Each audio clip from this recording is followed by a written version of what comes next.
जय श्री राम। आप सभी का जीवन मंगलमय हो। आप सभी श्रेष्ठ जनों, महान जनों, दिव्य जनों का हार्दिक वंदन, अभिनंदन एवं स्वागत है। भारत की धर्म चर्चा में इस वीडियो को पूरा देखें।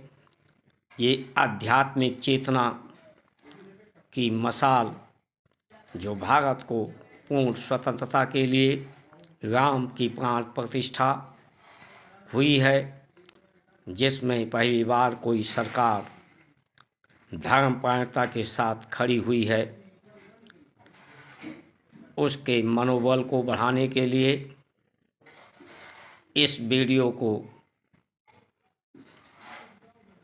सब्सक्राइब, लाइक, शेयर, फॉलो करके पूरा देख करके अधिक से अधिक लोगों को पहुंचा करके भगवान राम की कृपा प्राप्त करें।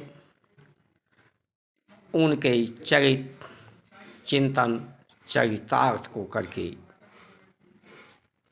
भारत की परंपराएं द्वंद्वता, प्रतिद्वंद्वता को समाप्त करती हैं, भ्रष्टाचार को समाप्त करती हैं।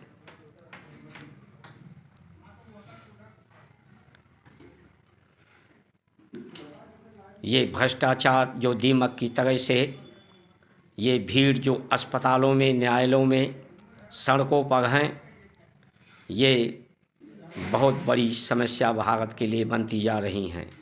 ये अलगाववादी व्यवस्था, असहयोगवादी व्यवस्था, ये द्वंद्व और प्रतिद्वंद्वता आखिर क्यों भारत में है?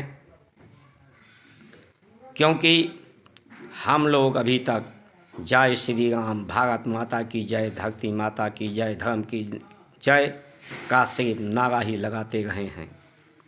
ये नारा नहीं, वास्तव में उद्घोष है। इसकी उद्घोषणा करनी होगी। जब भारत में रहने वाले सभी जात, धर्म, संप्रदाय, पंथ को यहाँ भारत के परंपराओं ने संरक्षित, सुरक्षित रखा है, श्रेष्ठ पदों पर बैठाया भी है, वहीं पाकिस्तान में, अन्य देश में दूसरे मजहब, पंथ वालों को कभी सम्मान नहीं मिलता, पद प्रतिष्ठा नहीं मिलती। तो आखिर यहाँ के लोग क्यों इस धर्म से द्वंद्व, प्रतिद्वंद्वता स्थापित किए हुए हैं? इसको समझना होगा। इसका कारण सिर्फ एक ही हो सकता है कि भारत की संस्कार, संस्कृति का पतन करना चाहते हैं। ये भोगवादी व्यवस्था के लोग, सुख सुविधा को प्राप्त करने वाले लोग। भारत योगवादी व्यवस्था है, संयोगवादी व्यवस्था है, सबको जोड़ने वाली, सत्कार, सहयोग, सहानुभूति, सहयोग की, सत्कार, शुभ कर्म, सत्कर्म से जोड़ करके अमरता को प्राप्त कराने वाली है। जन्म मरण तो धरती का नियम है, लेकिन लोग सत्कर्मों, शुभ कर्मों से यहाँ अमर होते रहे हैं। भारत की परंपराओं के द्वारा जात पात, भाषा, लिंग के आधार पर जो भेदभाव और विधि व्यवस्था है, ये भारतीय धर्म परंपराओं के प्रतिकूल है, अनुकूल नहीं है। ये विरोधाभास है। इसी के कारण द्वंद्व, प्रतिद्वंद्व और भ्रष्टाचार है। इसके लिए आवश्यक है कि हम उद्घोष करें और इन व्यवस्थाओं को समाप्त करें। अंग्रेज़ों, मुगलों के समय में जो विधि व्यवस्था दी गई है, भारत की संस्कार, संस्कृति के पतन करने के लिए उनका नामो निशान समाप्त करें। गौ आधारित खेती हो, यज्ञ परंपराओं का संवर्धन हो, विद्या और शिक्षा साथ साथ में सबको निःशुल्क हो, चरित्र, उत्तम चरित्र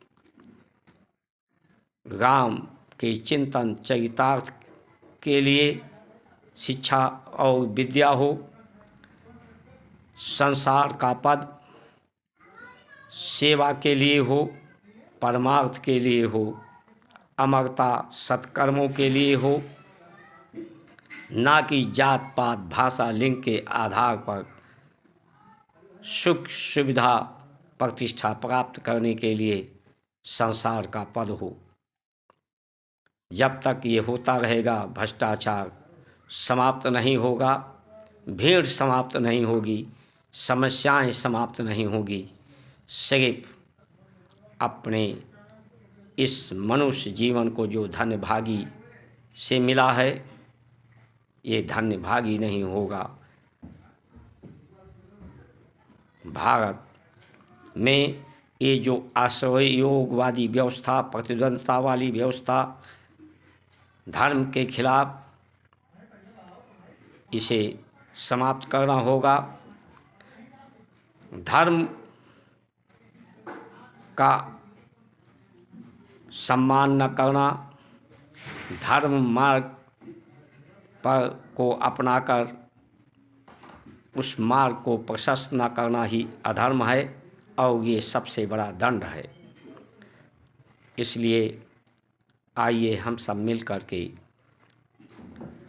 ये सिर्फ राजनीतिक पद सुख सुविधा को प्राप्त कराने वाली ही न हो, बल्कि भारत की उत्तम चरित्र, रामचरित, राम का चिंतन, राम का चित सब में हो, जो व्यय को कम करने वाला हो, सीमित आयु, सीमित इनकी क्षमता, सीमित, इसीलिए ऋषियों ने कहा ऋषि सीमित संसाधनों का प्रयोग करके